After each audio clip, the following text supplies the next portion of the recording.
I'm waiting. There we go. Our tech guy is behind the scenes turning things on. Welcome to the September. It's September, right? Yeah. The September installment of the Transportation Accessibility Advisory Committee. We have some folks online. Fantastic. I see Chris. I see Trevor. Besides Chris and Trevor, is there anybody else online? Kimberly's online. Oh, Sam, I see you. My eyes are not working as well as they should be. I see Sam as well. Thank you. Let's do a roll call, starting with folks online. Chris, you want to start us off, and then Trevor, and then Sam? We cannot hear you, Chris.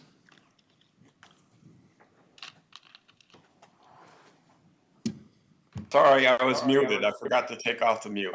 Okay. Chris Bates, Precinct B.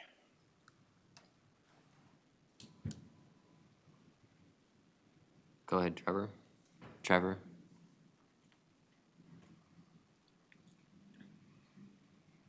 Can Trevor hear you? I don't know. We'll go to Sam if you want to introduce yourself, and then come back to Trevor. I'm Jasmine, Precinct A. Can he find the button? All right, Trevor, you ready, or should we give you a few more minutes? I can hear you. Can you hear me? Yes, now we can hear you. Now we yes. can hear you. Perfect. I'm Trevor Turner. I'm with the Minnesota Council on Disability. Thank you. Great. Who wants to go first, Claudia or Carrie? Claudia, take it away. Carrie Sheldon, Precinct G. Thank you. Jeff Danes, Precinct D. Diane Grimrath, Trellis. Patty Thorson, Trellis. Rhoda Chafe, Temporary Admin. Darrell Paulsen, Region F and Vice Chair. David Fenley, Chair. Andy Streisick, Metro Mobility. Patsy Murphy, Precinct C. Richard Rowan, AARP.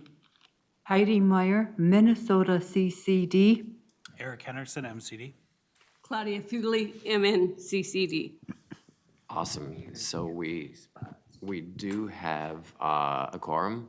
I also want to acknowledge, as we found out last month in the celebration, that Allison has retired, and Rhoda will be filling in what seems to be temporarily, but not to draw too much attention to you, but also to let folks know that that's why you're here, is to help us out with minutes. Thank you, Rhoda. So thank you for that.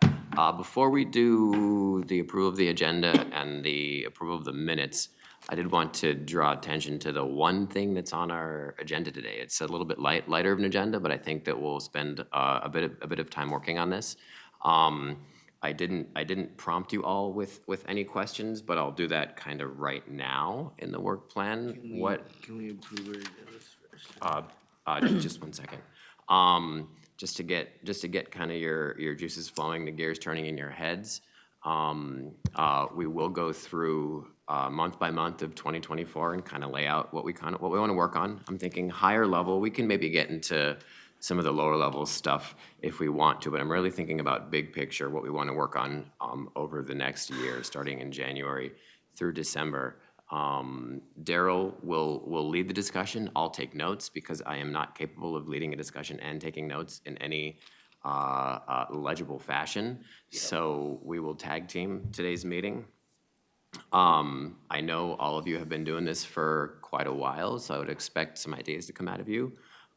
We will go around the room and also online as well. So if you have thoughts for new things that you think we should work on, things that maybe we have worked on in the past and we should work on more in the future, or things that happen every year, if you want to drop some of those out there, please by all means do.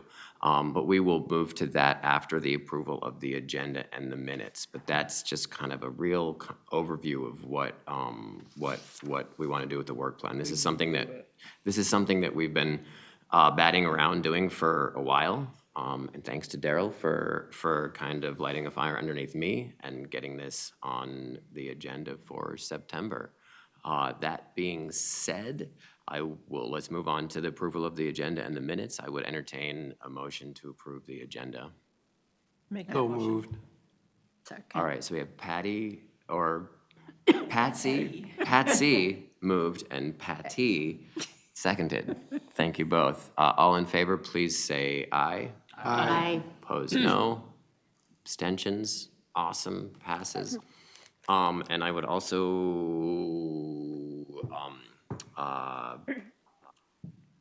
entertain a motion to, it's the same thing I just said a second ago about the agenda. I can't remember for the minutes. I'm quite spent. I would entertain a motion to approve the minutes from August. So moved. Second. All right, so we have Jeffrey moved, and then Patty seconded. All in favor, please say aye. Aye. Opposed, no. Aye. No. Abstentions? All right, thank you very much. It passes again. Chair, Yes, Sam.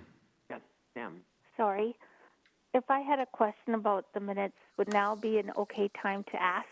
We just approved them, but sure, we Well, can. there was no discussion, so Yeah, we can go back and discuss them. Sorry, let's do that. I'm not sure where you fit in the discussion normally, so I apologize. You're actually correct. I should have opened it up for discussion. I usually do, but clearly did not today. We can, what was your concern, Sam? It was just in regards to the bus. After, I did not get to see the buses because I was here at home, but I got an email saying that there was some discussion on seating, and I'm not going to be able to pull back the exact, I don't think I know the exact discussion of what happened on the bus, but my concern was in regards, okay, was that Carrie?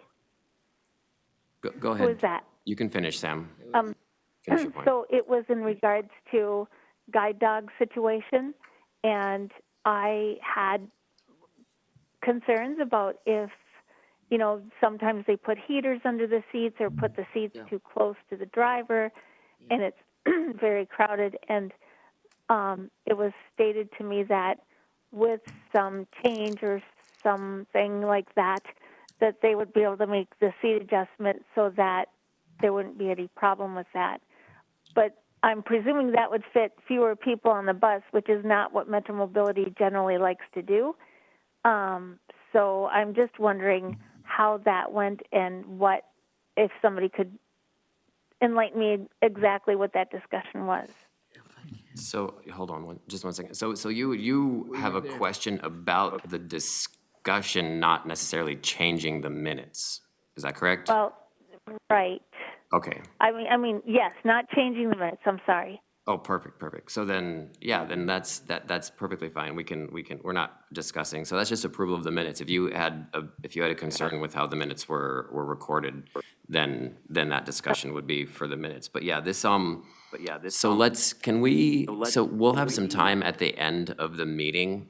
Can we save this for member comment and then look for some answers? Will Andy still be here so he can comment if he... Andy, Well, are you gonna be here?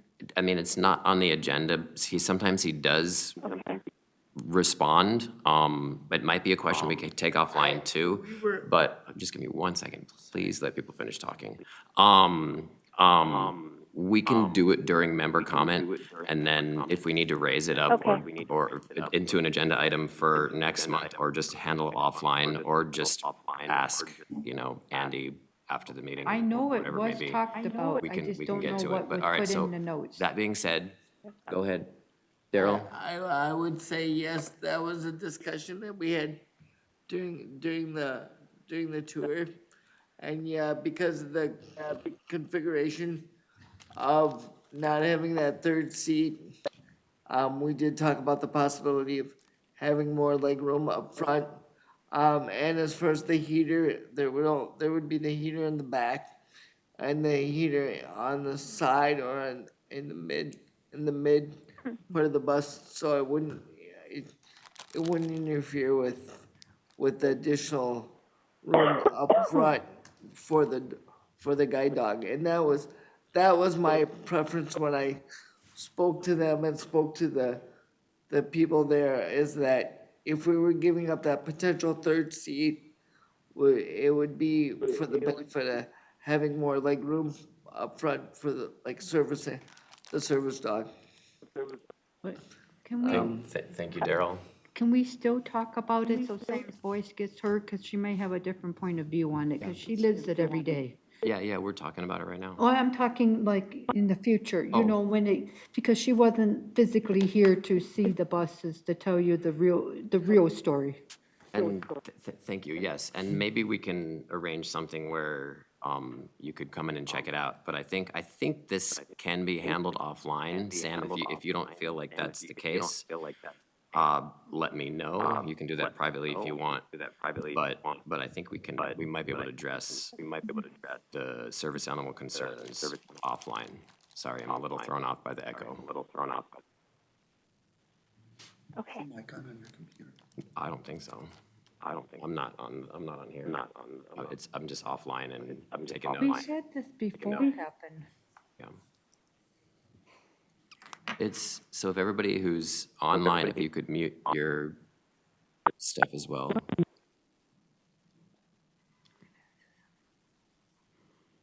I can work through it if so, that's fine. Oh, look at Sure, that. now I it's think we better. fixed it. Awesome. Thank you. But Good technology.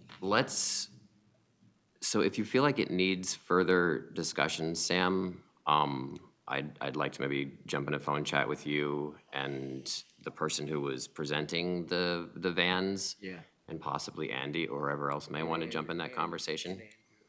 Does that sound good, Sam? Paul was there, Paul could talk. Yes, that'd be fine. Thank you. Okay. Okay, good, because we definitely want to get it addressed.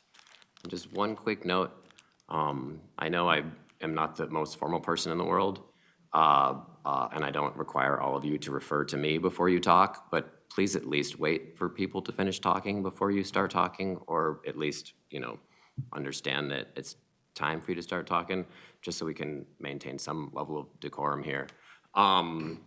That being said, did anybody else have anything to say about the service animal question that Sam brought up?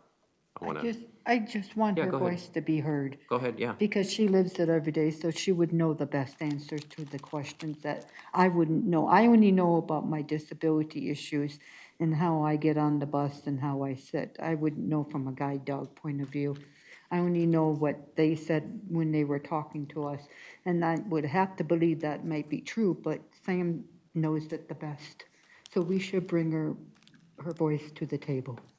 I wholeheartedly agree with that, Heidi. Thank you very much. Go ahead.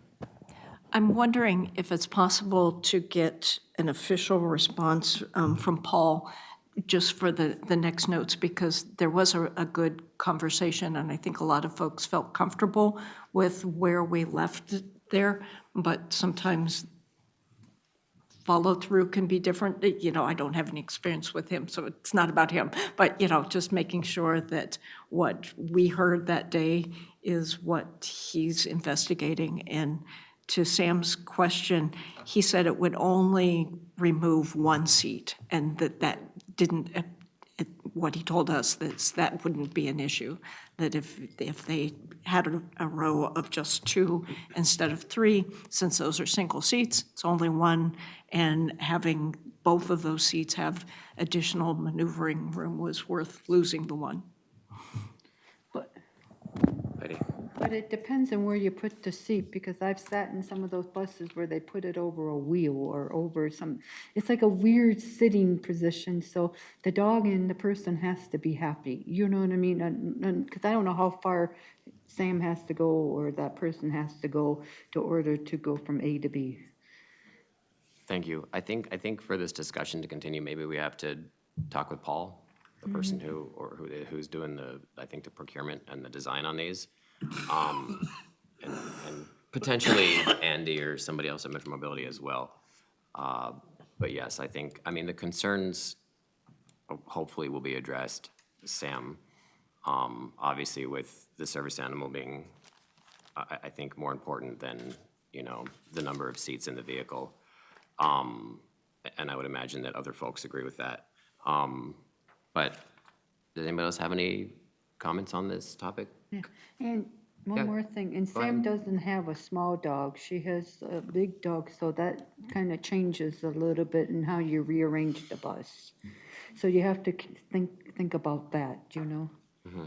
She has the appropriate dog to do what she needs for her needs. Agreed. Thank you, Heidi.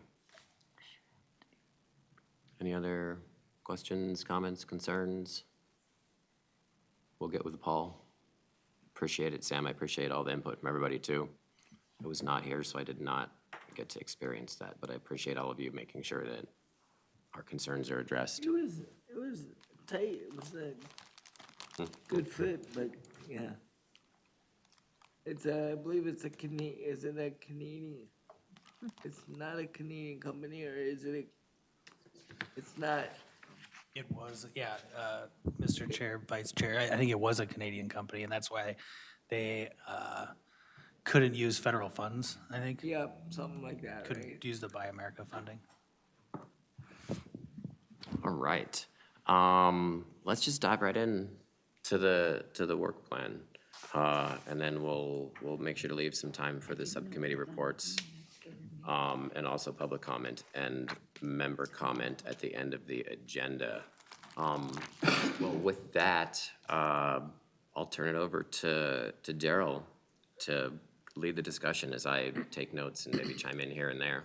Okay, having said that and having prepped you just a couple moments ago, what we wanted to do is take a 12-month calendar and look and see what issues kind of arise on our plate and how often they arise on our plate and where they should sit. So it doesn't mean just because, you know, obviously when we have the legislature in session from January to May or June, then we'll get a monthly update from them, and we should get a end of session update. And I'm sorry we didn't get one this year, but we'll do better for next year. Also, I think that there are things on our agenda that come up that we could look at a little bit earlier or a little bit more often, and that would be like issues at the state fair. You know, where are the accessible buses? Where's the, you know, we know of one accessible park and ride. There used to be 3. I went down to 1.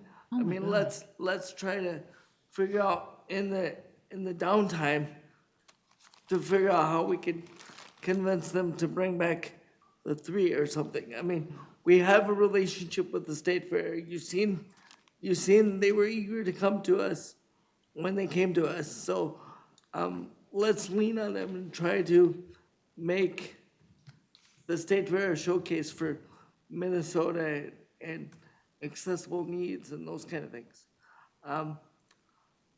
So I don't know where you want that to land on our agenda, but I think it should be somewhere as an ongoing piece of our agenda. So we have 2 things for clarification. Again, trying to keep this at high level, you know, in the weeds about what routes are where. I'm not going to take notes on. What I am going to take notes on is when do we want to have an update, either from the state fair and or Metro Transit. Go ahead, Heidi. We have talked about having it earlier than later, because they had come almost to the point where they already put it in stone. You know, like, we can't do anything. It's like, why bother talking to us about it? We can't make any changes or help you make it better. So I don't know how many months back you need to go. You know, because we've had that discussion before. So I wanted to bring that to your attention. Thank you. And I was disappointed at Google. Google made it across the street, so I don't know what gate number 9 looks like on Google Map. It sucks royally. You know where Metro Mobility drop-off is? Yep. It's the other side where the parking lot is, and it has nothing to do with gate number 9. I'll look at that again, I think, because I think you can use. And that was Google Maps, when I looked Google it up. Maps and, yeah, I don't think we had that. I suck. Cool, so these are all great questions for when we either have Metro Transit come in or the State Fair folks. I say we bring the state fair in sometime in March, Okay, ideally. so State Fair folks or Metro? State fair. Okay, State fair and Metro Transit, if they so choose, want to come And bring the with them. right people, don't just, fill it in just to make us happy. Don't just bring your team and say, oh, this is what we got. I can almost guarantee you Metro Transit won't know anything about the State Yeah, Fair they'll until at never be least ready. July. Yep, we know that, right? But we can at least ask them earlier and okay. earlier, and then they'll. But can we request Hold that the on. right people Do be you want me to there? discussion?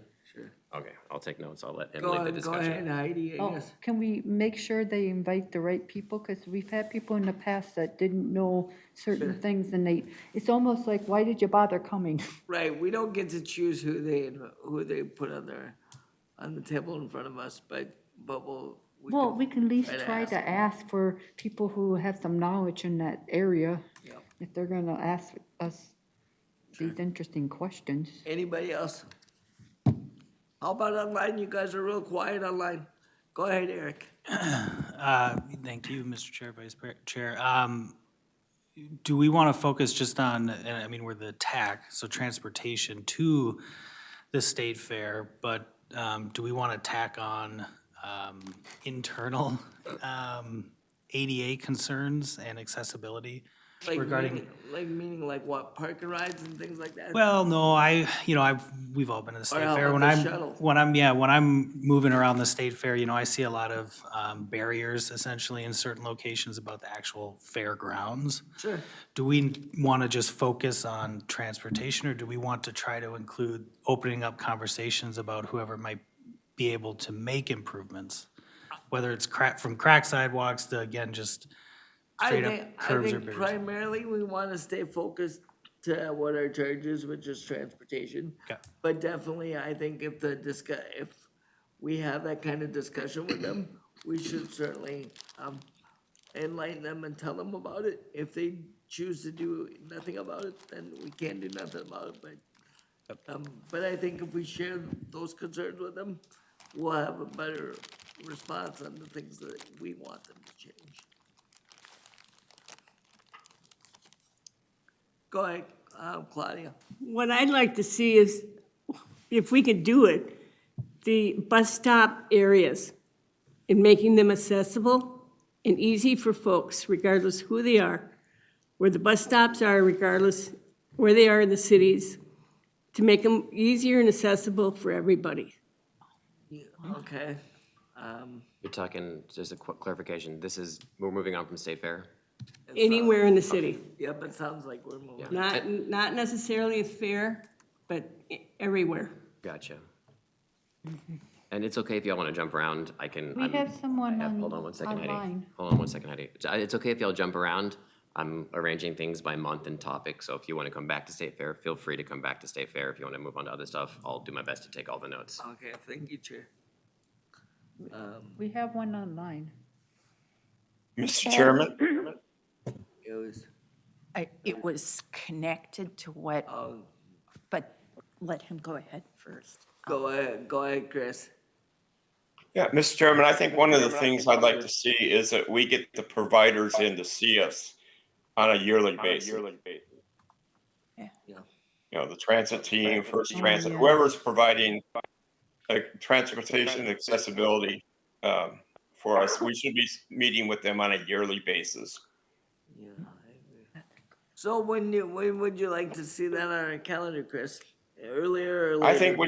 I think we could put transit team the first quarter, First Transit the second quarter. Okay. Whoever else, Transit Link, whatever. That makes sense. I would like to see at least one of the providers in on a quarterly Every basis. quarter. And I would leave that to the discretion of the chair. Okay. So how That's do we good. do that? I like that direction. Chair. Two thoughts, Yeah, Chair and Vice Chair. sure. One about what Claudia was talking about with the bus stops. I would like to also have us talk about how how are we evaluating? What is the unit that we're evaluating the bus stops by? If I am going, I live in Minnetonka, if I am planning to take a round trip using, I need to know that both the bus stop coming or going and coming are accessible. And I don't think we talk enough about that. And that gets to how are we grouping? How is the group that's planning it and implementing the improvements, what units are they thinking in? Does that make sense? A little bit. I mean, are you know, because there are apps out there that they can put you to. No, what I'm saying though is, let's say that I wanted to get from Minnetonka to downtown Minneapolis. Yes. I need to know that I can get both directions, both the starting point and the ending point going both directions. Yep, the map or the walking map, whatever app you use is gonna get you. Right, but I don't know when we talk about things, we'll talk about a specific, let's say a specific station number. And my sense is that we're just looking at things one-dimensionally rather than do we have a sense of how people are using the system? Do we, are we thinking in terms of round trips? I think when we talk about moving people, especially in terms of time of day and like rush hour and things like that, I think we do look at round trips. But I guess what I'm saying is that the structure, I don't know, when I look at my own, where I am, I could get from my home to downtown Minneapolis, but I could not get back to an accessible stop that's closest to my home. And that's what I'm talking It's about. not right across the street from where you boarded to begin with. Or it's Right. No, far away. there are, for any trip, It should be across the street. it is across the Listen to what street. she's saying. She's making sense. Yeah, it is across the street. What I'm saying is that the one on my side going to my destination is accessible. But if I want to come back and get off at the same location, I can't because that stop is not accessible. And so what I'm saying is, how do we, when we say the bus stop, I've got a strange mind for trivia. My bus stop number is 40939. Total trivia. That, when we talk about improving a bus stop number, a bus shelter number, we need to be thinking about pairing it. On the return side. Yeah. I mean, I completely agree with you. I think that is something that could be looked at. However, a lot of times if you look at the way systems are in cities are particularly, when they'll repair one side of the street based on a unit or based on whether or not they're going to do an overlay on the road, but that doesn't mean they're gonna repair the other side. And that's a problem. What you're saying is if they look at one side of our bus stop, they should look at the return side. Yes, as yeah, well. yeah. So real quickly, everybody, so just to avoid getting into the weeds on Okay. virtually every single topic that we're gonna Okay, put on yeah. our work plan for the next year, because that's kind of the point It's- of, hold on, it's right. kind of the point of having the work plan is so then when we can get into the weeds, when we have that discussion Exactly. at that particular Yeah. time. Yeah. So I think it'd be, I think Okay. it'd be a better usage of time to get the things on the work plan. Okay, Maybe have a certainly. couple basic issues we want to discuss. And then what I'll do is I'll send this out to everybody. Certainly. Y'all can marinate on it and Right. then be Right. ready for the discussion when it happens Okay. that particular month in 2024. Yep, that sounds good. Does that make sense? Yep. Rather than just having it all All right now. one, yeah, Because we won't get past one or two issues if we do that. exactly. Does that make sense, Exactly. folks? Gotcha. Chair, Okay, okay. But Chair and Vice Chair? Yeah, Sam, you got your hand raised, I see. yes, thank you. You bet, sorry about that. I would like to, unless you thought it was too much, I'm hearing Chris's request, and I would like to suggest that we have Metro in more than once a year. I feel like there's enough changes that happen, like you could have them in January, and there might be 3 or 4 things that happen that have changed, and we wouldn't know till next January. Unless Andy's here. So I would hope that they'd be in like winter and fall or something like that. How about winter, how about winter and springtime maybe? Who? Well, no, that wouldn't make sense. Who are we having? Sam suggested. Metro that Mobility. Okay, thank you. More often. Go ahead, Andy. Vice Chair, members of the committee, couple things here based on feedback that I've gotten throughout the year. It might be that having one provider in every quarter would suffice, but that having some kind of report from the Metro Mobility Service Center more frequently would be appropriate. And I would add, based on feedback I've had from Sam in the past, that in addition to our 3 core providers, that we really need to get our taxi services or TNCs in as well. So I would add that to the list, Metro Mobility providers, including any premium on demand Right. contractors.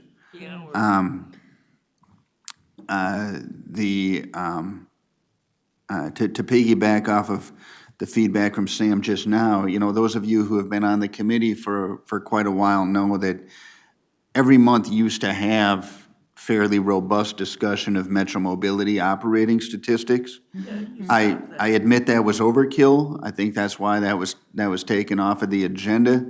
But I think we've probably gone too far in the other direction. You know, the TAAC has done a lot of work to make it not just the Metro Mobility Committee, which was sort of how it was pigeonholed in the past, and that's good. But probably, you know, I don't know, having you know, however many times, I'll leave that to the committee, but certainly it seems reasonable a few times a year to have Metro Mobility giving operating statistics, and I'm happy to do that as frequently as you guys think appropriate. Just we do that quarterly. Okay, and then one more piece of feedback that I've gotten that I just want to get out there before I forget. With our agency service morphing, with changes to agencies in a post-pandemic environment and an independent living movement environment, you know, moving away from essentially sheltered workshops into more community integration, our agency service is in all likelihood going away and being replaced with a waiver-based service for folks on Medicaid waivers. I have heard that it would be good if we came before the TAAC to discuss that in greater detail once that's up and running. Do we know the timeline of that, Andy? And what that might look like? I mean, because you're right, we're essentially doing that at the county level already through iHome and a couple other apps, you know, they're moving folks around. And then earlier today, I will say, I did notice the buses are being used for students going back and forth to school. The 64 was filled within like 10 minutes. It was filled with all the kids, and It was good to see. We were excited to see that, so. Vice Chair, I believe, and Christine's in the audience, correct me if I'm wrong, boss, but I think 2023 is the last year of our existing agency contract. Is that correct? So we will be contractless in 2024, or am I 1 year off? She is there, right? Get up. She left. She left a while. She left a while ago. All right. I do have, Just a couple clarification questions from So, my notes. Darrell, quick before we open it back up, so it's either this current year is the last year of the agency contract, or it'll run through 2024. I think this year is it. So I think at the end of 2023, agency as it has existed will be gone, and it will exclusively be the waiver thing that we're kind of, is kind of sort of up. So just clarification on timeline here. I just have January of 2024 for an update on the agency service elimination or the waiver. Well, once it turns into waivers, it's out of our jurisdiction, right? Is that correct? I hope, I don't know. DHS. No, chair, members of the committee, what I'm terming waiver service is a Metropolitan Transportation Services service. So it is under the purview of the Met Council. It's just an agency-style service that only serves waiver recipients and only provides Medicaid-eligible rides. It's like the agency service, but only for waivered people, and they'll have their own coded.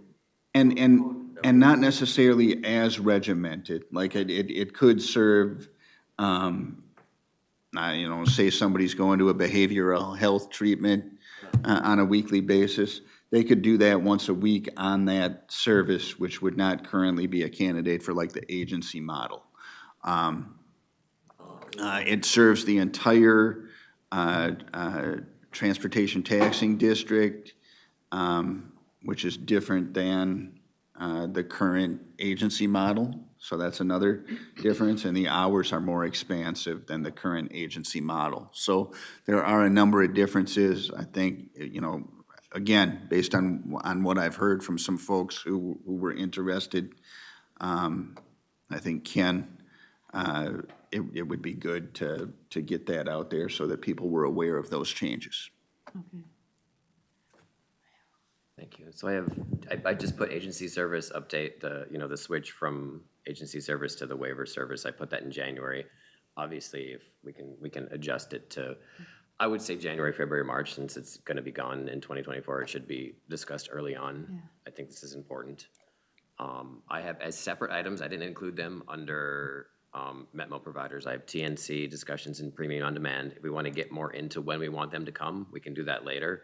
But I think, I'll toss it back to you, just letting y'all know where we are in my notes. Can we get some people that are really clear about this, because this can be a mess, and I don't know, because I ride with a lot of people who use it for day programs and, their disability programs and stuff.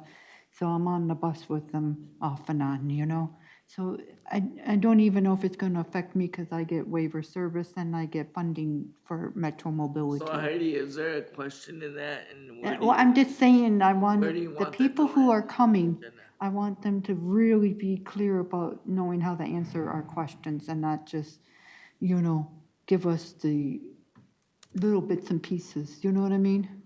Because this is a big move, because I see it every time I'm on the bus, on Metro. I see it a lot. I even got a group home where they go to a day program. It looks like we got January and February filled up. I think we can, in terms of. We got the legislative session that goes from January through May. Yeah. Let's not worry too much about filling up agendas now. Let's worry about getting let's get it all out there. Just get it all out there. Get it all out there, folks. I want a robust discussion on what you all want to happen in 2024. We'll get it on the work plan. We can sort out what goes where, those details. later. I would like to see the sometime on the agenda where the numbers land on the free ride program that just started, and I want to see that at least twice. So sometime now and sometime at the end. Because at least we'll have a start as to what we got right now, what people are using, and then that also includes the part of that is free. There's free Metro mobility rides there, right? So can you tell me what the loss of revenue would be in that regard? Is that part of the free ride program, or is it a different? It's part of the free ride program. Okay.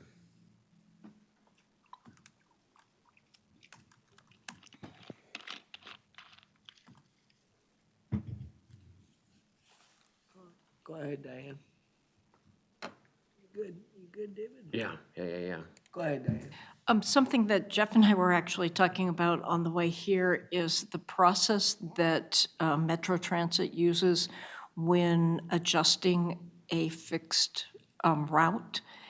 Because there have been instances where they change a route, saying, well, that the ridership in a particular stop or area didn't warrant it going that direction, and without consulting folks with disabilities or older folks who are using those particular stops, that they cut out. You bring up a good point, Diane, but I do know, because I do a lot of community planning and a lot of planning around BRT and community projects that butt up right next to like parks and trails and stuff. I do know that a lot of times before a route is changed, there is discussion in the communities before that happens. And so I know it's kind of in a vacuum. Most of the time people say, well, I didn't know about it until it's too late.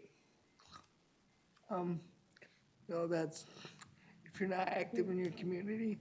Well, we were you won't hear talking those things specifically until it about happens.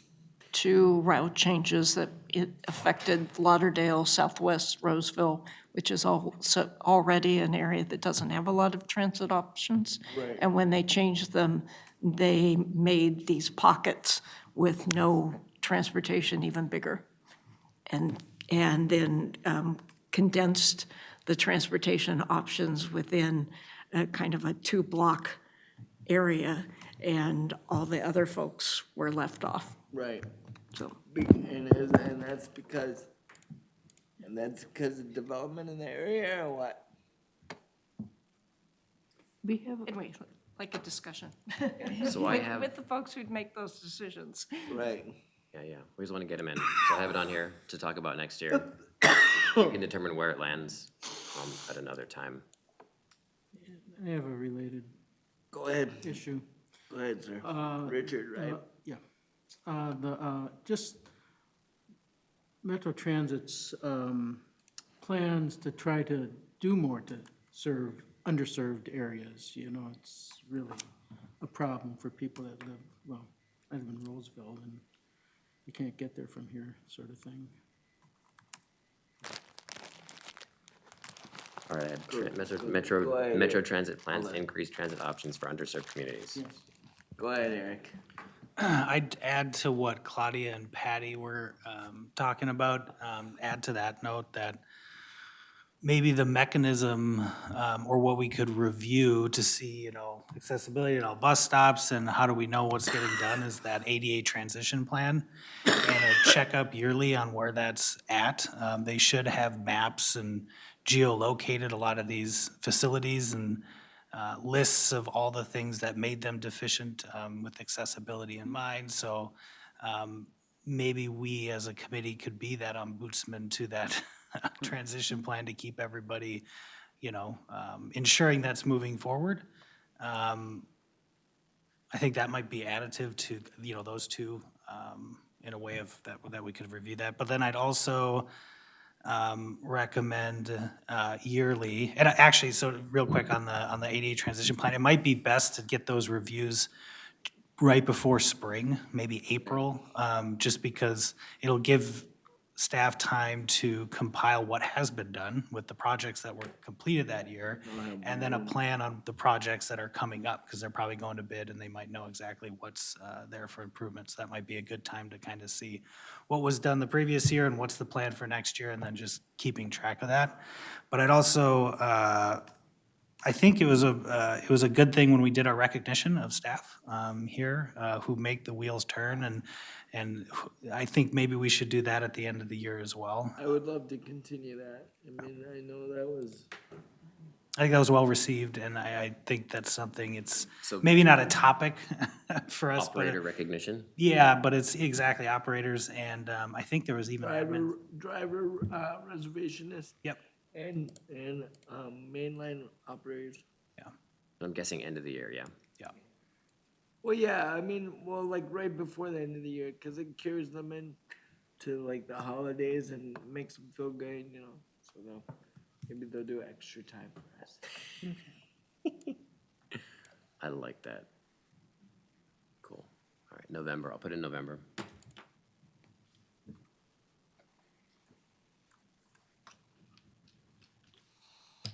One thing that I think, oh, I see a hand. Go ahead, Darrell. Go ahead, Heidi. Can we talk about road construction? No, I'm serious, because this is, when the green line was being made, we had to do some advocacy for the disabled in order to use the roads. Now they're doing St. Paul, and there's a little ramp, and in the wintertime, you're not even gonna find that ramp to go catch a bus. And it's over by the green line. It's just a little thing that you just ride up and. Well, they're not And gonna then be doing in that. my area on Oakdale, Metro Mobility doesn't give a crap about it, and they just try to bypass and think they can do whatever they want and go up and down and around all the road construction. They're not thinking about safety, they're not thinking about the drivers. I just saw a school bus almost run over the construction workers. So, yeah, we need to talk about it, because they're not thinking, and I'm a walker, and I have to figure out how to get to the green line in order to do my volunteer work, you know, or to do certain things in the Twin Cities. So I have to do some really interesting safety walks, you know. Certain people with certain types of disabilities would freak out, you know. They're not giving us, you know, they're not thinking about the disabled. Thank you, Heidi. So I have, for clarification, Heidi, I have road construction here, just to bring it into our topic area. I have temporary 8A access for transit stops. So, you know, how do you get to and from the transit in times when there's road construction? Because Yeah, and they are required to make things ADA accessible or tell you where you have to go to have an ADA Oh, accessible route, but I not all kind road. of thought it was a Not joke. all road construction sites do that. So, did I understand you correctly? Yeah, it's getting to the point where you have to be creative, and if you have a friend with a wheelchair, it's a little hard, or a scooter, or a walking issue, it's getting harder in certain places to do it correctly, because we have to go the long way and not the short way. Good point. Thank you, Heidi. Anybody online? I see a hand there, Chris. And then David, I know you were in queue at one point, so. Okay, go ahead, Chris. One of the things, Darrell, I think I'd like to see us take a look at is the training process of both the drivers and the office. Oh, And yes, Andy, this is please. no criticism. Pardon?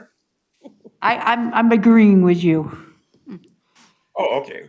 This is And Heidi. Andy, this is no criticism of yours, but in my building, a person just, got approved for Metro Mobility, and she went to call customer service, and she says, I need to go to the Met Council to get my ID.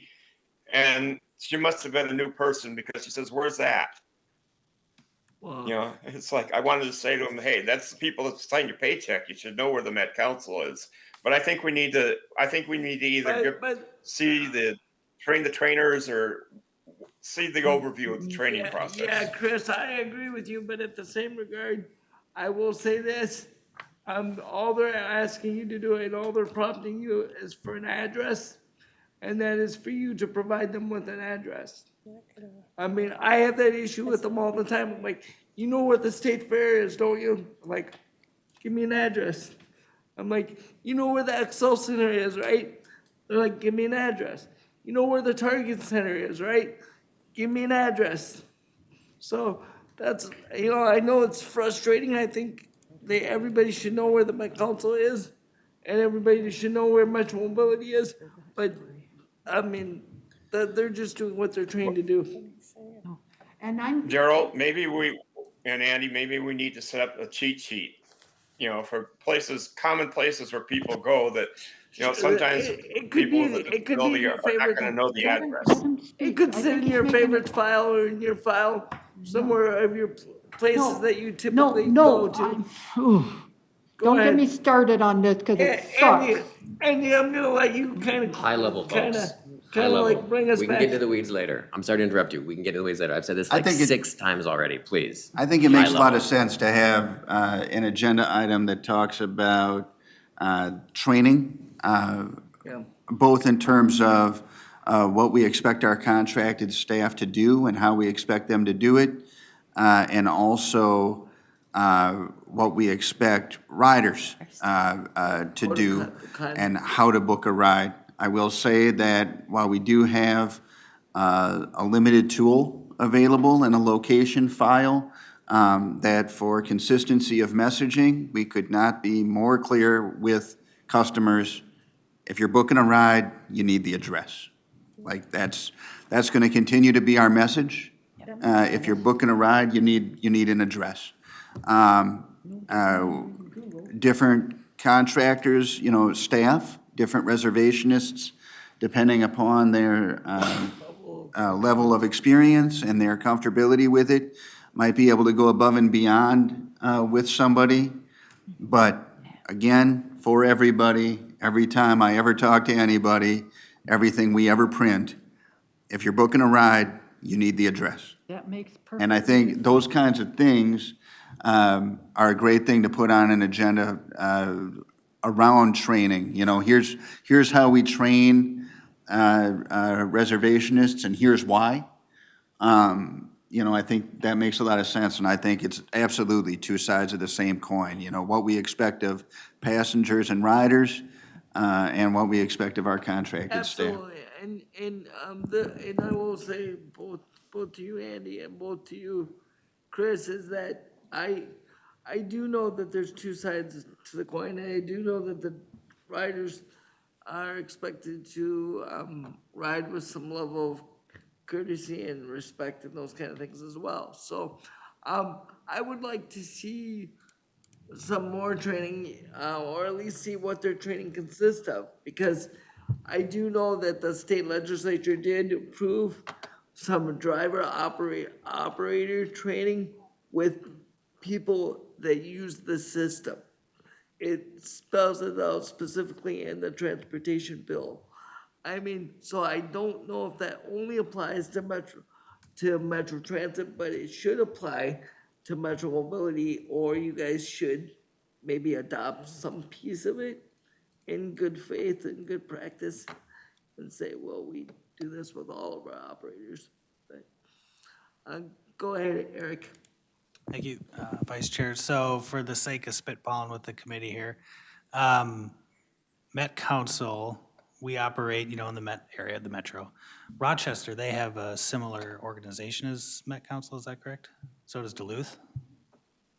I'm not sure. I don't hang out. in And if that's Rochester. the case or not, where I'm going with this is, They I'm probably assuming. have a transit.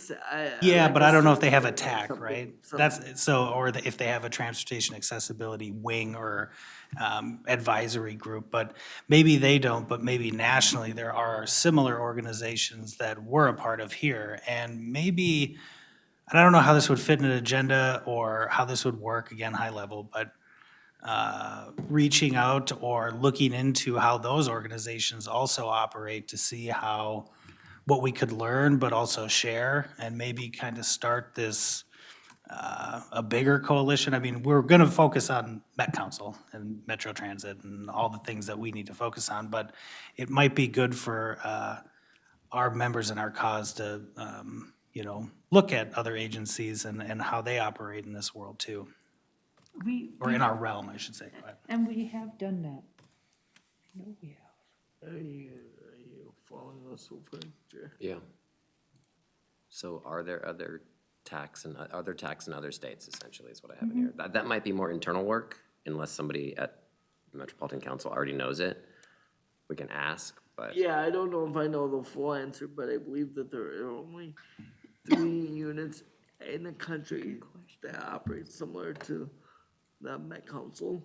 And I don't know if that is included of their overall arching umbrella, or if that's specifically to transportation, or if it covers everything. And if I could, let's say we are the only ones, like maybe that's an opportunity for the committee then to try to start. Again, we want to focus on Met Council, I get that, but maybe it's an opportunity to start to maybe give educational campaigns or awareness to other organizations that haven't yet evolved into embracing a TAAC or this type of advisory committee. I don't know how this is again very spitbally, like I like that. throwing everything at the I wall. like that, Eric. I think that has a little bit of merit. But at the same time, just like we did the seeding campaign, priority seeding campaign, and we haven't really seen the end result of that yet, or how that has played out.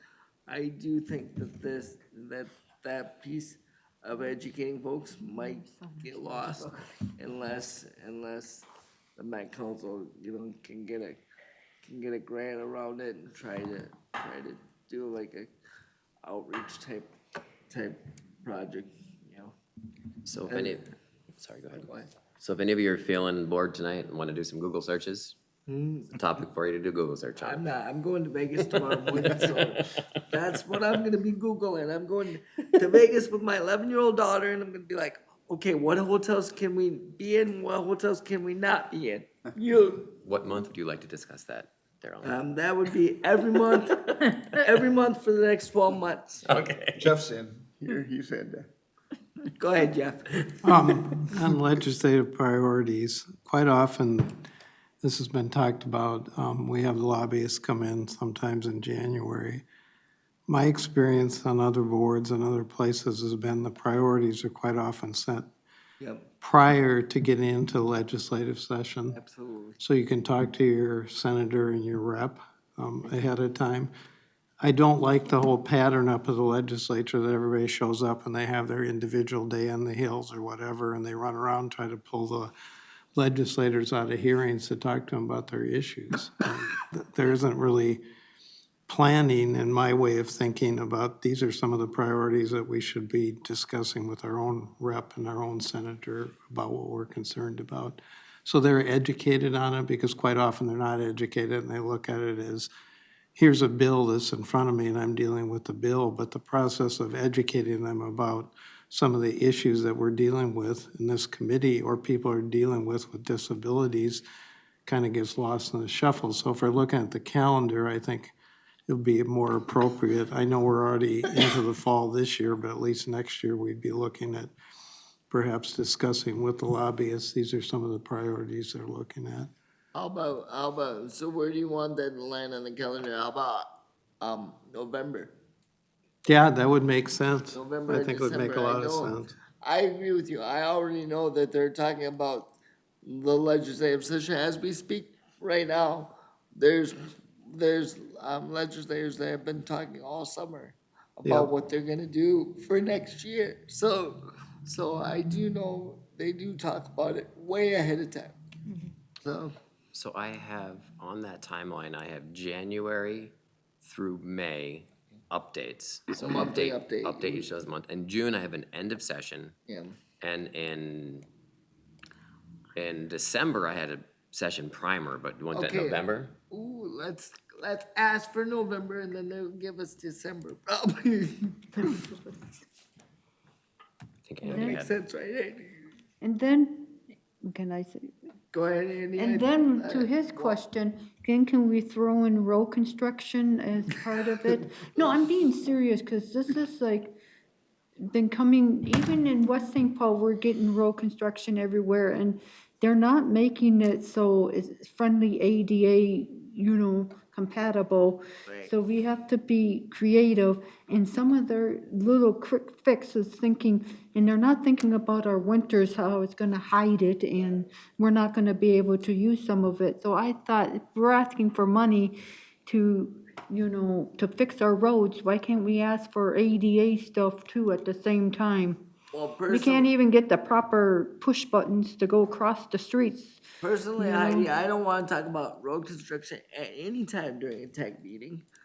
But if you wanna talk about it. But it's a part of Put it on the calendar. transportation, and if the disabled can't get to point B to point C or whatever, or my child or his child can't get where he needs to go, then someone needs to talk about it. It can't keep happening over and over, and only the able-bodied people and the people in the cars can get where they want to go.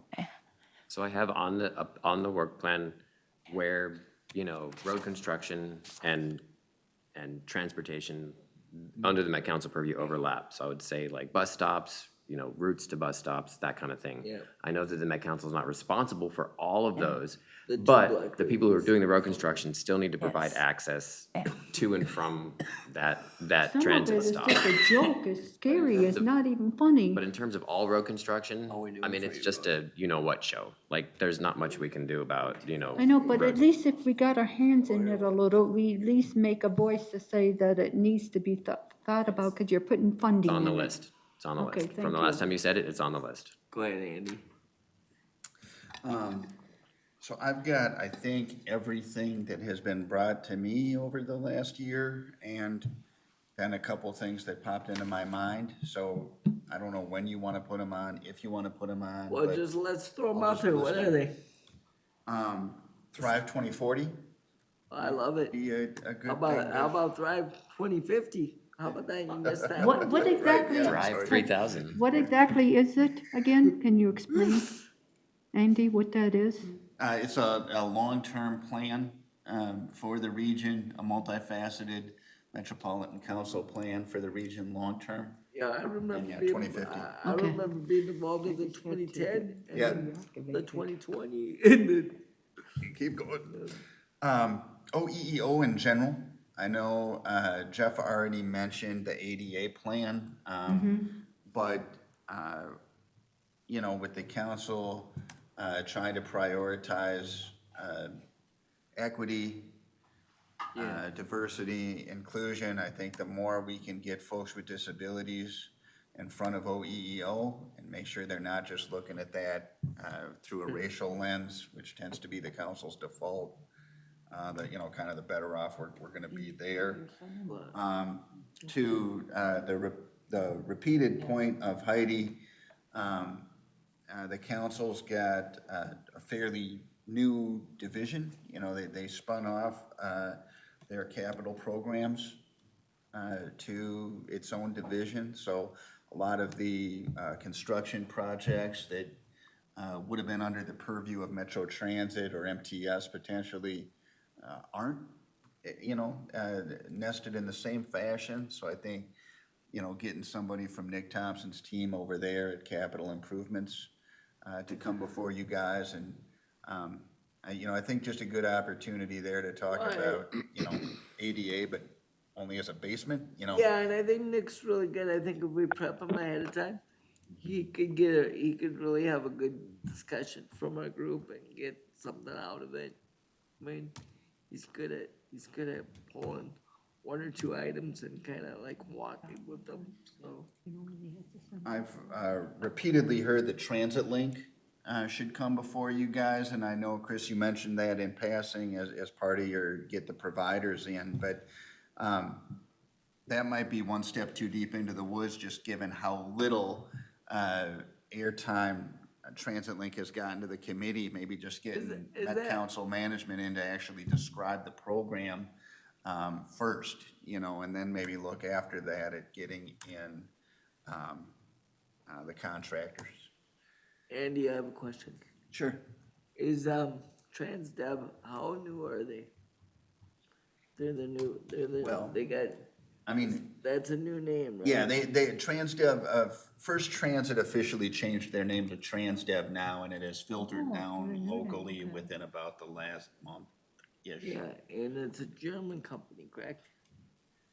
I don't know where ultimately, at the end of the day, they have a big American presence, so they have robust infrastructure here. I don't know where they're ultimately. It might be Dutch, but it's of no matter, no concern at this point. Right, But I think they're I'm Dutch. sorry about that. That's my Transdev. fault.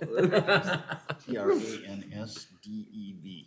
Transdev. They just happen to be my provider, so I just was wondering. Obviously, we don't always end up with very much time by the end of the agenda. Having some time throughout the year to focus on each of the subcommittee reports Yeah. that tend to get glossed over might make sense. Yeah. And certainly for each of the lines, having, representatives for those projects who work for the council to come and speak to those, makes sense. Well, yeah, we do have, and Andy, we do have a pretty good relationship with Liz Jones with the gold line and the purple line. So she's consistently came before our committee. I'm gonna get each one of these lines on here in their own separate line item. Yeah. I'm not just gonna say, so what do you want, gold? Yeah, I'm sorry, gold, purple, green, blue. Yeah.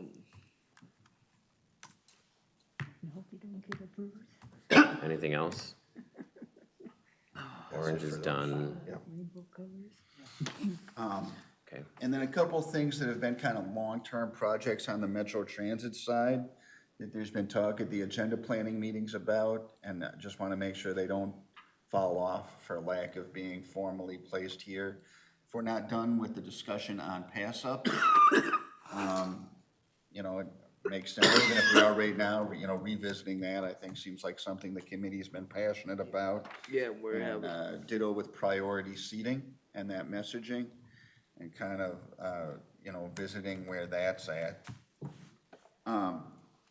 Yeah, and I think because those things are really kind of meaty, they could either be separately or they could be together, and then we don't have nothing else around them but those two things, because I think if you put any more than one or two of those things together, then we're gonna lose sight of what we're trying to do on that. I heard what you were saying, Jeff, about Day on the Hill stuff, but the disability presence at the Capitol in a formal way was new this year.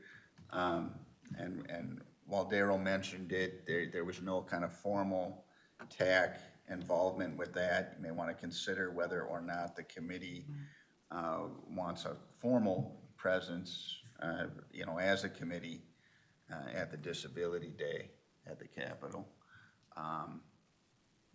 Obviously, transportation is one of the most universally experienced challenges for us. And then last thing I've got was to Eric's point. First of all, almost every paratransit provider in the country has a version of this, even if it's just for their paratransit. It might not be transportation region-wide, but at least on the paratransit side, almost everybody has some version of an advocacy board. Okay. But what might make sense if some of you want to take it on, as you talk about kind of learning from what other folks are doing at the advisory board level, if people wanted to research what other paratransit providers or what other fixed route providers are doing and think, whatever, right, I remember Darrell talking about optional tie downs or rear facing seating situations a few times, different things that people experience as they travel or study up. It might make sense to have a member of the TAAC who has put in some research, present their findings to the committee, so that stuff, that Doug or I can take back and look further into. I think that is everything that I had. Thank you, Andy. That's, I mean, Can I say I'm really happy that Andy spoke because he kind of got some of our voices heard. You know, that there was, I knew there was more to it than just. So thank you, Andy. Yeah, a couple things too. yes, Chair, go ahead. So, one thing that comes to mind is the pilot programs.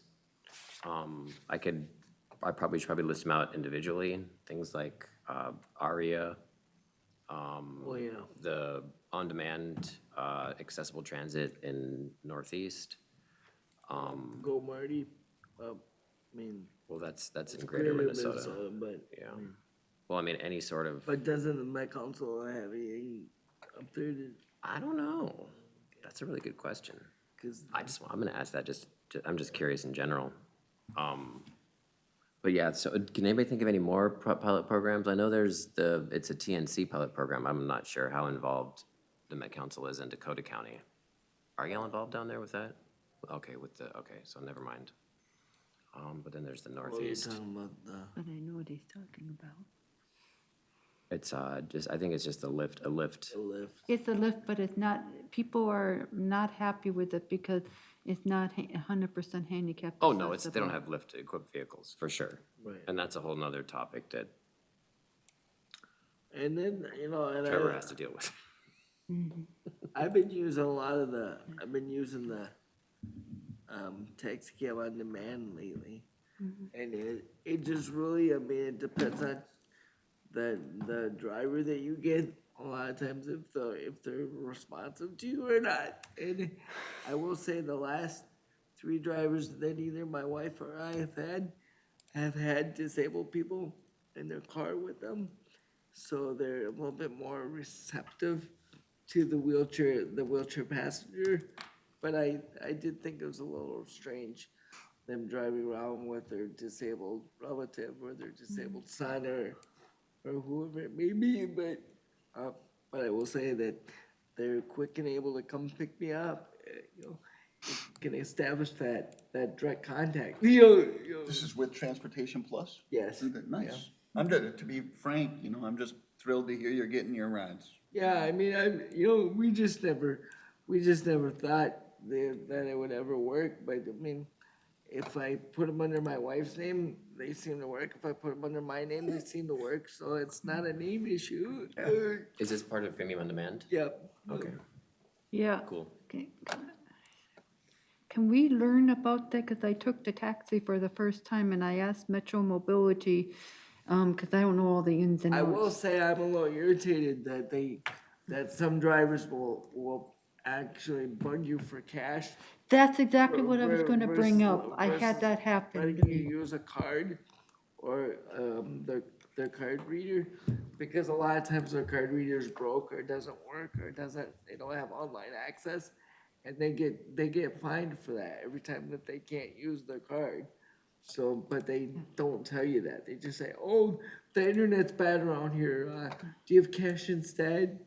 One guy wanted to take my card up the hill after he dropped me off in my driveway. I was like, "I'll let you take my card up the hill if I can go up there with you." He goes, "Oh, okay. My reader's not working," so I ended up giving him cash anyway. And it was $40. The same ride cost me $10 on my card the very next week. Yeah.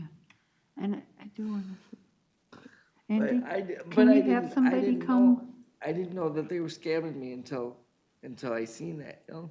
Because the reason is because Metro told me I can use my credit card. Right when I Right. got in the vehicle, he asked for cash. Right. And yes, I did pay cash because I didn't want to argue with the guy, but he was a very, very nice guy. That's besides the point. The first thing that came out of his mouth is, "Do you have cash?" Yep. And I asked how the options work because it was my very first time ever. So I think we need like a guidebook or some kind of lesson or some kind I'd love to have of, how them did come in that and work? talk to us too and just explain their service. to us. Chair. Oh, Go ahead, Sam Sam. had something. Question. Sorry about that. So I have a suggestion and Yeah. maybe a lesson. So Andy, I haven't touched it for a while, but last I knew the app that runs with the cab thing does not give you the Metromobility cost, and I could be mistaken, but I didn't find it there when I tried it. But I will tell you that when you make your ride, if you ask what the cost is, they will, the provider will always tell you. The person who's making your ride will always tell you what the cost of the ride is, so that you will know. And that is something that I always do, so that I can understand what I'm paying. Right. Go ahead, Andy. Couple things, and first let me preface it with, we have super limited power to influence cab drivers, and if I'm being brutally honest, there's a reason that TNCs were able to disrupt the cab industry the way that they did, and it has a lot to do with customer service, and the stereotypical and historic demeanor of a cab driver. That said, there are some things you can do, at least with the credit card issue. One of them is precisely what Sam just brought up. And it should come back on the app soon. It got taken down because we changed, starting September 1st, as hopefully all you guys were aware, instead of paying up to $15 in subsidy, Metromobility is paying up to $20 per ride in subsidy.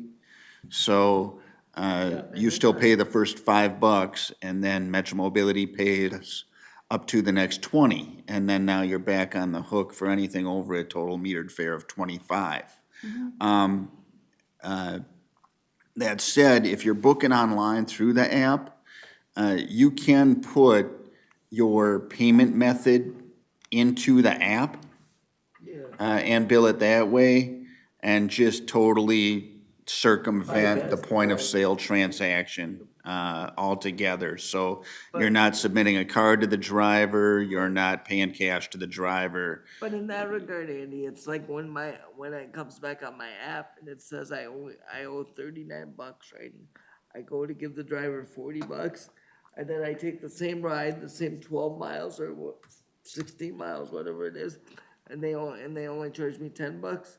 Something's going on there. Absolutely, yeah. You need to make sure that what the app should be actually billing you for should not match what it says is the total charge. Because the total charge on there is going to include what we pay at the Met Council. Oh, okay. So, yeah, so the total charge, if you look and it says total charge $40, what that should mean is that your fee for that ride is $15. Because that total charge of $40 should include the $25 subsidy that we are paying. And it should on line item under, total charge, it should also have like customer amount that shows that too. But the bold dollar amount that should be coming back and was on the app should include the entire cost of the ride, including what we pay. Is there somewhere, can I ask this question? Is there somewhere on the website that kind of talks what you said, or a little video? So, for people who need to learn this and, watch it a couple of times and understand what you're saying? Yeah, I think either getting somebody in from the cab provider ASAP, or if we can't get that accomplished for next meeting, maybe even just having council staff talk through and present the POD program, given some of the changes, might be good. That's a valid option for a lot of us on this committee. Even we could, for me, it doesn't really work because I have both of my family members are in wheelchairs, so we have to take 2 cabs at any time. But I guess if we had to go somewhere important, we can do it. But I know in Wisconsin, however, they do have cabs that can fit 2 wheelchairs or more. So that is pretty interesting how that works. But do they have it on a web? I have to go, but thank you for your time and thank you for listening. Thank you, Chris, for your service. Oh, and I have one more question. Go ahead, Heidi. And the other question is, Andy, are we supposed to, because Metro Mobility Call Center didn't know how to answer the question, they sent me a thing to rate them to see if I like the driver or not. Are we supposed to do that when you pay for part of it and we pay for part of it? I got on my app to rate the driver after I was done. Yes, ma'am. Yes, got it. Yeah, go ahead and rate them. Oh, Okay. that was one thing. Can we bring that service to Metro Mobility? Rate your driver? Yeah. I mean, I'm certainly not opposed to it. I don't know what the infrastructure. Would it be hard to do? I asked for if we can do text by, instead of getting I an think email. that would improve two things. I think that would improve driver morale and customer service between the driver and the customers. If they know that they're possibly being rated. Here? Yes. That would be awesome. Can you tell us if it's doable and what it would cost? When would you like to see that, Andy? Or how could we get that figured out? And who do we, or do we need? I mean, I think that's nice. I don't know what it would cost to, send out again, people would probably opt in, right? We're not gonna be sending letters. But if we have your email address anyways, we can send you the email. Yeah, they do that for doctors. It's no different, And then the other question I had is, we brought this up, and I don't know if it falls under what he's talking about, and I don't know if it falls under, but it was brought up at one of the once-a-year meetings that you have, and the community comes. We want to know if text can be part of the communication, so we don't have to go into our emails or open up our phone. We can say, the driver's coming, or we got our ride all set up, If there's a text thing you can do. You do get that text back when you do. No, I'm talking with Metro Mobility rides. She does online booking, she does get. No, I'm just talking, if you're the type that has to call on the phone to do it all because your brain works that way and you get a live person, and instead of going into your email you can just open up your text and then get your notification that it's been canceled or it's running late or bad weather, because I've had people waiting outside, waiting for Metro, and they don't know that there's been some heavy duty changes. Go ahead, Andy. I think we're officially done probably with agenda planning and into member comment, but. Well, it could be, if that's where you want to move to, we can, I'll let you be the vice chair. You can do that. No, I was just basing it off of what he just said. Yeah, no, I think. That was brought up. There's a workaround. First of all, unfortunately, SMS or text for the imminent arrival calls and cancellation verifications was way cost prohibitive last time we looked at it. Okay. However, there is a workaround. All the major cell carriers have the functionality to convert an email to a text.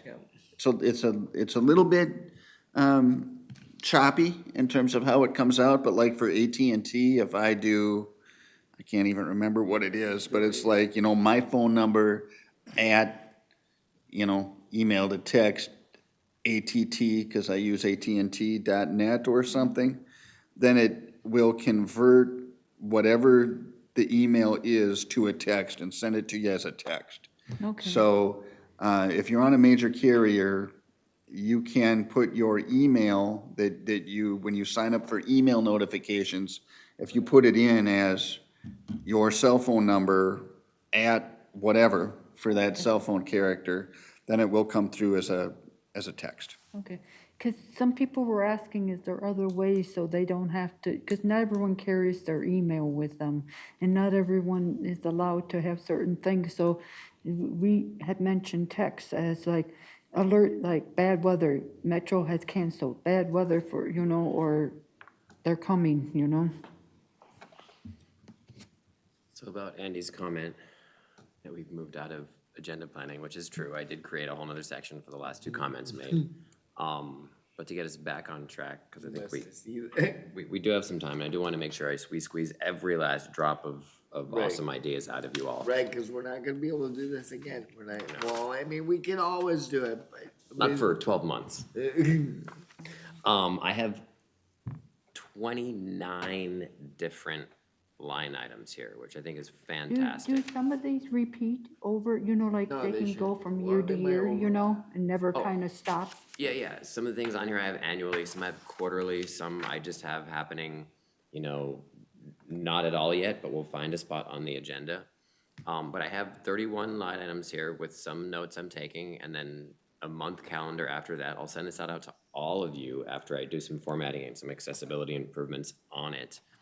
But before that, before we move on, my question again to you is there anything else you want to put on this list? And you can put things on this list, ongoing. I wanna talk about lighting, trash can receptacles, and I wanna talk about bathrooms. So are these Very clearly. individual things or are they part of another, And no, they're part of the safety. like They're maintenance? part of the, Safety. code of conduct and expectation of riders and part of the safety and securities plan to the Met Council.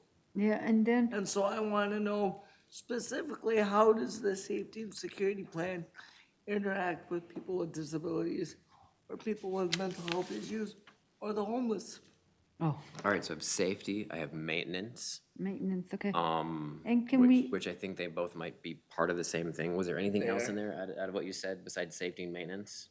I talked about lighting, Bathrooms. I talked about bathrooms. So do those fit into safety and maintenance, is what I'm saying?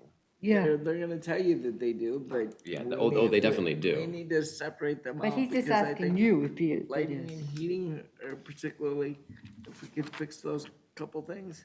Yeah. And the But- receptacles. But so lighting, bathrooms, maintenance, we'll do bathrooms too. We'll do elevators, Screw elevators, I don't care if we get stuck up on the second floor. I don't care. elevators, just to kind of keep things organized here. We're not gonna be like, oh, come talk about lighting. We're gonna say, come talk about safety, and we're gonna ask about bathrooms, ask about lighting, so we're gonna kind of And do a lot here with that stuff, like safety, maintenance. There are other things like accessible technology that we've talked about in the future. There are other things. Oh, yeah, like go- we should be looking at maybe, what do they do?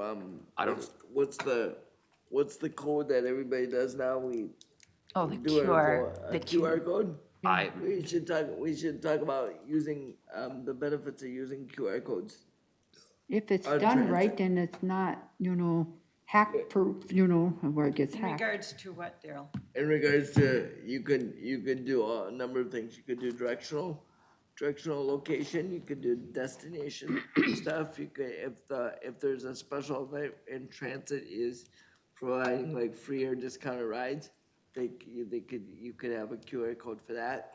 And your QR code could be anything you want it, and it could be changed at a moment's notice. So if something happened, like an emergency happened where they said buses were down, but the train's operational or et cetera, that could all be done and pushed out through a QR code. Something that Ken brings up occasionally is wayfinding. Oh, yeah, that's what I thought Good- he was good thinking point. Thank you, Richard, for that. so I have IRA in here. That's just one specific type of wayfinding. Did you want a more broader? Well, I was thinking more in terms of how Ken talks about it for the visually impaired, but for all groups, He talks about it through IRA, but yeah, I know what you're talking about. Wayfinding helps everybody. Somebody explain to me what is wayfinding? I hear the term and I don't know. Well, like something that enunciates where you are or where to go Or you can Or hook it to it your could be- phone, yeah. Basically, like what in your environment you use to move around, whether it's color coding of bus stops, whether it's, paint on the street for bicycle lanes, that would be wayfinding for bicyclists. IRA, the app that blind folks use to get around would be a wayfinding app. But wayfinding in its broad term is kind of like the things we use in our environment to move throughout it. That maybe is definition, more or less, I don't know. The Well, IRA let's app expand on actually it, has but- somebody talking to you, so they can be like, all right, you're on this side of the street, you need to cross the street, and it looks like there is a red house there, that you can see that if you're a person with a developmental disability, whereas if you're blind, the instructions are gonna be different and keyed towards more non-visual cues. Okay. I do have a question. To go back to what Darrell said, I found, can we have someone talk about, when you talk about safety and talk about, the trash and lighting and stuff, what is city and what is, what is the bus companies, So more because I importantly- actually called and they said, no, we don't do that trash. That's the county, and it was right next to the bus stop, and I'm going, oh, so in St. Paul, it might be different, in West St. Paul, it's a whole different ballpark. Yep, So and it Darrell's is. question might be answered for St. Paul, but it might not be answered for West St. Paul, because they do it a little bit different, and who owns what. It is, we have approximately about 12,000 stops in our system altogether, but only 340 of them, about maybe 400 of them are maintained and operated by Metro Transit. Yeah, I found that So out by calling. because of Metro. that, the majority of those transit stops are supposed to be maintained and cleaned and operated by municipal I know, but municipalities. But the municipalities don't understand that that was their agreement that they entered into decades ago when we decided to bring transit to their community. But, so, they're learning, the hard way sometimes, and we're also learning that they don't have, if they don't have a plan, then they're not gonna shovel that bus stop. They're gonna wait till it stops snowing, and they might clear it out if somebody feels kind enough to do so, or they might wait till the next snowstorm. But can we and talk never get it about that, cleared out. please? I got snow removal. Yeah. Good addition. I know it's been 90 degrees for like 6 months, but Do people, I'm sorry.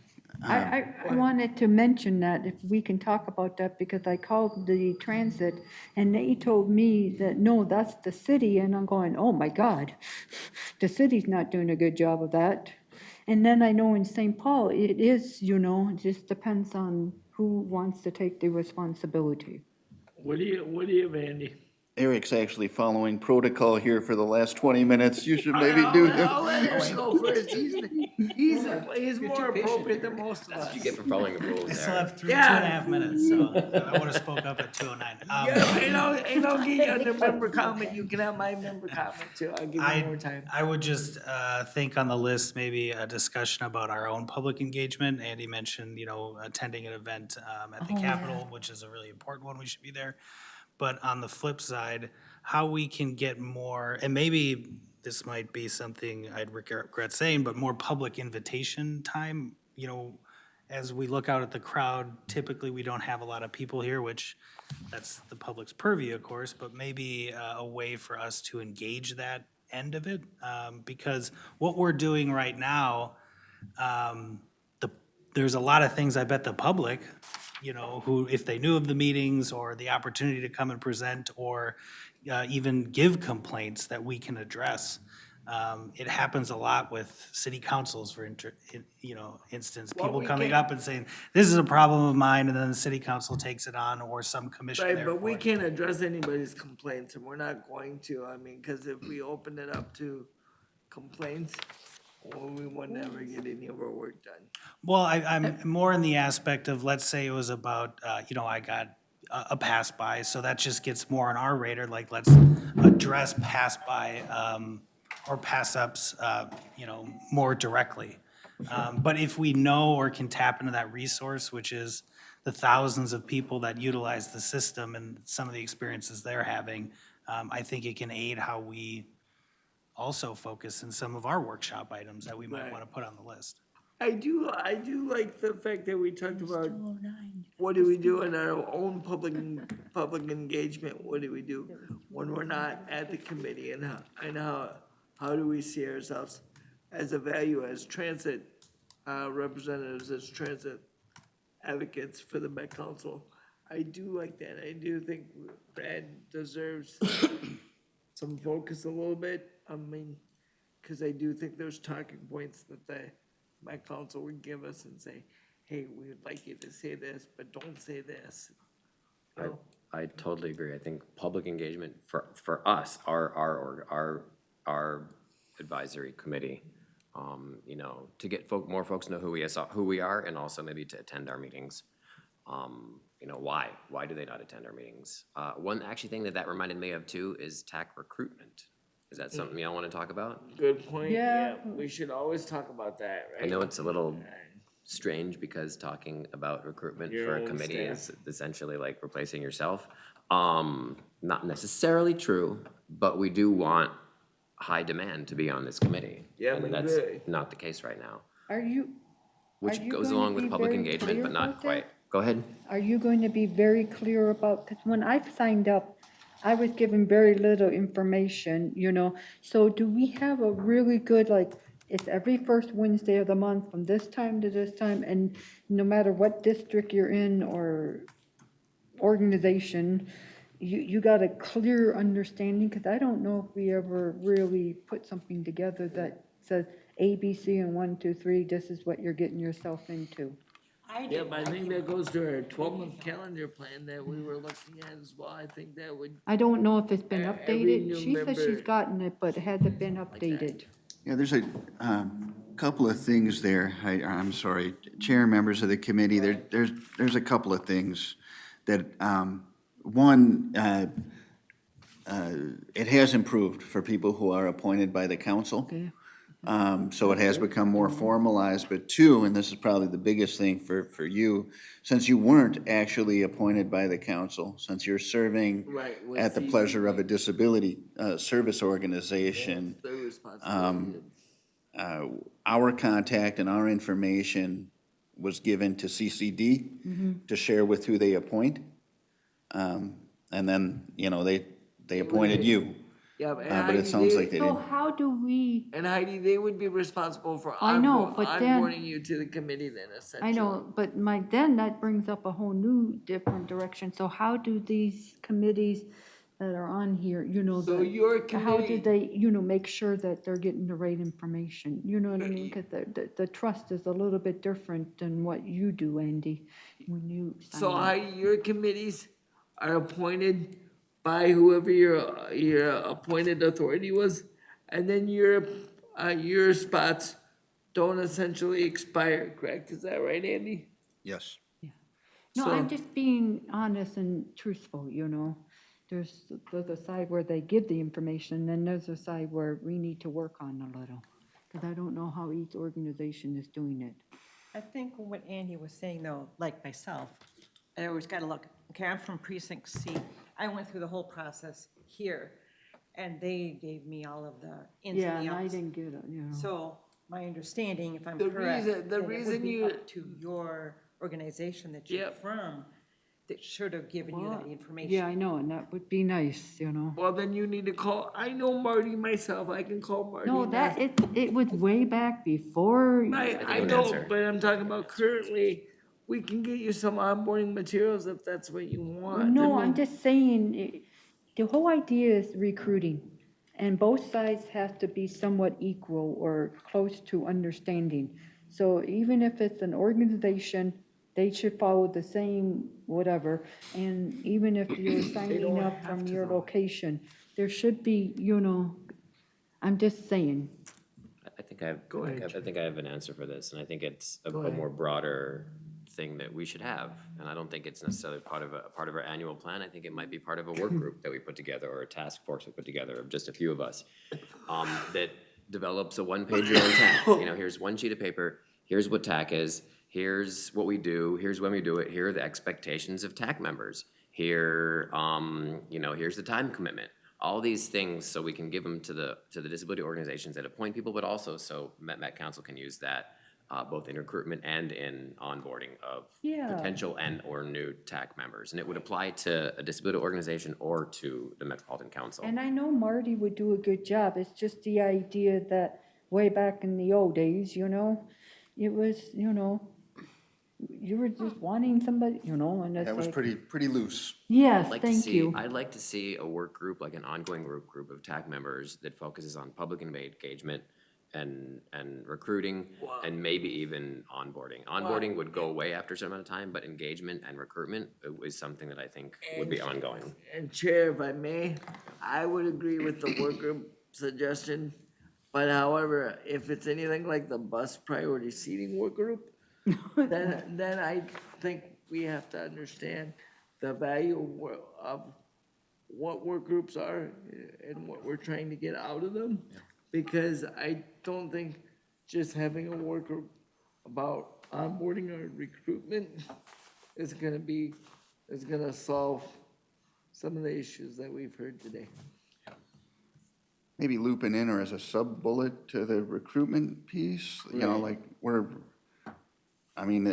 you guys are all awesome and this is Minnesota, but we're a pretty white committee. You know, reaching out and maybe targeted recruitment to make sure that we at least give an opportunity to become a little bit more reflective of the entire community that we And represent. we did have in the past, but they didn't stay very long. You know, to answer your question, it's not like an insult, you know, but it's just what it is. Go ahead, Andy. I do have one more that is more a question, because I got reminded of it with the AT comment that you made, Chair. Do people feel comfortable enough with the Metro Mobility online trip booking process? Or do you feel like there would be some benefit? I know my wife does, but there's a couple things that she would, it's called you don't get to put, your destination in there. There's something, and we had talked to you about this before, and you said that the changes that we were talking about would come quarterly because they don't update the system. They update it every so often, you said, and I'm not sure what, I know the same one she mentioned to me before, and we talked about it. Okay. It's the same one she mentioned. So there's like an address that isn't showing up as an address? You don't have a box where you can put where it is or where you're going. So then sometimes that gets like muddied on down the way or something. So you can only put the address, but you can't put like what it is? Right, something like that. Yeah, what we have, well, this is far into the weeds, I don't know. Is it okay if I go into the weeds one more time on this? Well, I think it's okay. Go ahead, I like weeds. This is it, and also, I said plural weeds. I'd like to, It was a TV show, by the way. I've Okay. actually been in weeds because Metro brought me there. I'd like to thank Dave for his service as chair. I'm pretty sure reading body language that this is his last meeting as chair, but I want to say thank you. I like how he said it. I was thinking the GPS brought me to the weeds. Online booking has no open text fields by design, because there are all sorts of places that we go to that they tell us, you know, you have to drop them off at X spot. So if you take like the most famous one, the Mall of America. Yep. And we get a online booking that says, you know, I want to go to Sears at the Mall of America, drop me off there, which is, I guess, come to think of it, insight also. And the last time I was at Mall of America, but somebody wants to go to the whatever store they have there and puts that in. We can only go down into that To that drop-off garage level. So if we open up comments and let that get entered without an interaction with a reservationist, that's going to lead to a no-show on the return ride, and it's going to lead to frustration at the drop-off. So there's no open text. I think what we had discussed is whether we could put something in the location file where that address defaults to all right, that's that's a location, whatever. That, you know, that's the Metropolitan Council Because you building. ask it but- when you make the ride, you Right. know, when I call. Yeah. I like that. But without that human goalie to be like, no, I can't put that in because you're gonna get no-showed. We can't just have an open text field. I'm glad you said that. Is that, That can I makes- ask that question? Is that in the, in there somewhere that talks about that for people who, because I've had people say, why don't you go online and do it? And it's like, well, it has some problems, you know, and you just brought up one. And so that's why I talked to a live person. Yeah, if people would like us to go through the online booking as an agenda item, I'd be happy to do that. Yeah. I know a lot of people that use it, they have, you know, the thoughts are like all over the place, so it's like really weird, but, and I'll never use it, just so you know, just because I like to talk to people. I'm like a bullshitter, I just like to talk, yeah. I think, All right. I think it would be good to bring that to, you know, because people have been kind of like, do you use the online, you know, it would save you time, and it's like, I think we need to know if we got a voice to make it better. So having said that, I think we are now officially done with the 12-month calendar planning. And we can roll into the rest of our agenda with no you. committee reports. Thank you, Darrell, for And I'll leading give you back the gavel. the I guess. gavel. Thank you so much. Thank you for leading that discussion. I went really well. I'm impressed with y'all. I was expecting like crickets. No offense, I'm kidding. It was you never know. it was a great discussion. It was a great discussion. Well, And they happen to like me, David. that's They- probably they thought- why. They thought you weren't gonna be here. They were all looking at me a little nervous. I said, no, he's coming to take notes. And they're like all looking at me like, I was just "What?" trying to figure out what kind of meeting we're gonna have. I don't see Ken online. Chris didn't have updates, and you said you didn't have them up either for purple. We actually got a good update. What was it, Yeah. last month or the month before? Yeah. About the purple line, and the gold line is just plugging away. Nice. They're in the midst of construction. I think they did the utilities and all that, and then, I don't know. I mean, I'll have to go out there and look at it again. Okay, perfect. Thank you. And are there any members of the public who would like to talk? I don't see I any. see lots of them here. So All those hands raising. I'm glad you left a lot of time for the empty chairs, David. You have 10 minutes. Wait, folks. We lost one person in the audience earlier. I know. I have to at least that was offer. Christine. That was Andy's boss, because I know, but still. she came early and left early. And left her, yeah. I have to at least offer because it is open meeting and we are subject to those laws. Yeah, and if they're online. Yes, yes. I do not have a chair's report. Is there, are there member comment? I just would comment that for all the people on TAAC that were absent, we will provide them an opportunity to add to the work group. I'm assuming this might come out as a list, maybe you said? Oh, yeah. I'm gonna send out, I'm gonna clean up and make it accessible. It's an Excel document. And then ask for people to not necessarily add to the document, but just put in an email, say, hey, look, I think we should add this to the work group. Because, yeah, like Ken and other members might have some good. Oh, I'm sure he'll have lots of things. And we did have, I think 5 or 6 people not here, but there was a good turnout today. And we came up with a bunch of great information, which I knew was gonna happen. I have full faith in you all. But thank you very much for that. I That's mostly good. have faith in you, note taker, so I'm waiting to see those wonderful notes. Yeah, that faith is unfounded because I'm a really bad note taker. What I wanted, well, I know that. That's why I asked. Rub it in there, I've seen your notes before. They're almost useless. Also, by the way, I want to know, are you going to be at the meeting on Monday? Because I might not be there at the airport. I think so, yeah. We can talk about that after. That being said, are there any more member comment? Well, what are we at with this, the And you. good old bus priority seating work group? It's kind of in limbo now. They did put together a campaign and like things went out, And then you know, they on did- the buses and there was a video, but it's sort of, it's in limbo. It's like, it basically ground to a halt. I'll just say that. Because they didn't do the closed captioning or any of the They didn't. stuff Video. that they were supposed to. Yeah, they fixed that though. They fixed that. Yeah, That was but a very temporary issue. I It have one came to comment. mind when I was coming back from the fair, because we got onto the bus and I knew I was in the front of the line. And I knew there were some other I gotta people go that grab were Andy gonna for, need to be in the front seats.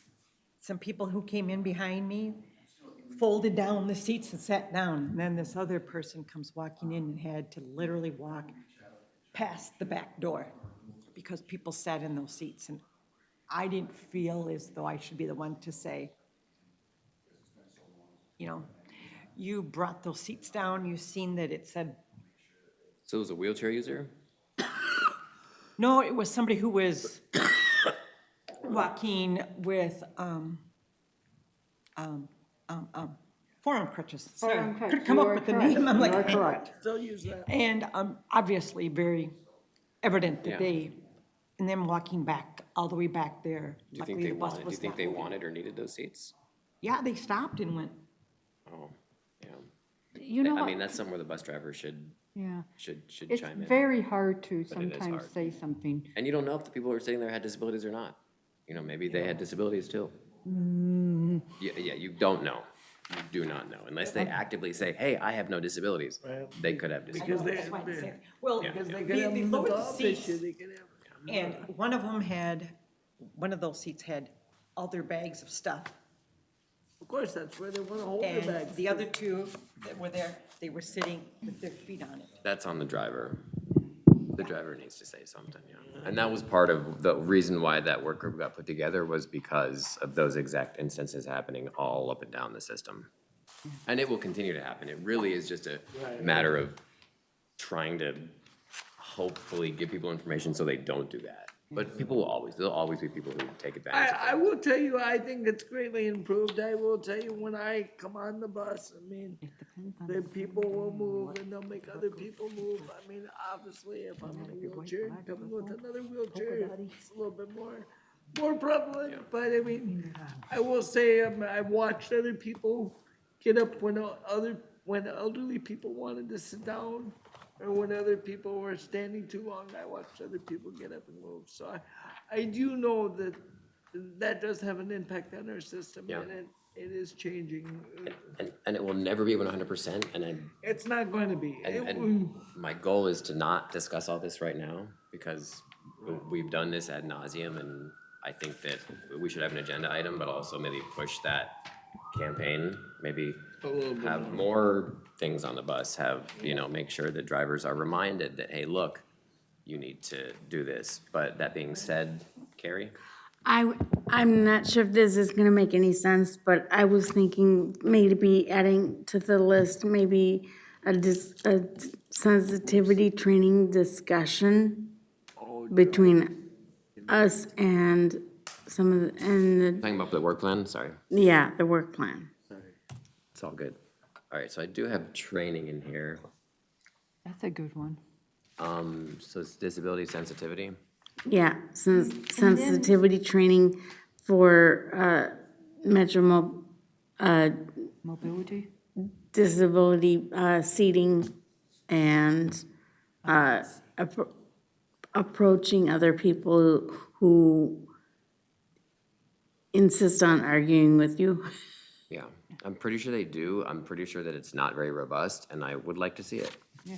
I And think we've seen it in then, the past. I think we should see it again. Like Ken would always say, use the right language to go with it. And Yeah. so can we have that in there too, as you do the sensitivity? And then the other thing I wanted to say that I did, and Metro Transit was very happy because it happened, because I'd been on the bus 2 times with this lady who has mental health issues, 2 different times. So she was happy that I reported it, and they got it on films, because afterwards, when the cops left her on the bus, she did some things, but she wasn't gonna harm anybody, but they were very happy that I called, and so they can kind of keep an eye on her, because they know her by name, the cops.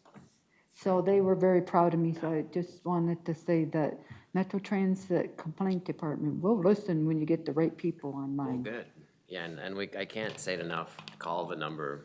They need that information. Metro Transit needs that, not only to educate drivers, but also for their own data in terms of Yeah, when she a was bus passed very you up, happy that I when there's been an called. incident. Yeah. She Chair, let me talk. adjourn the meeting before 2:30. I think we have about 80 seconds to So do that that. we can start, and we started not on time, but we ended on time. Sounds good. So we'll call for the adjournment of the meeting at 2:29. And 36 seconds. Thank you, Darrell. Thank you all very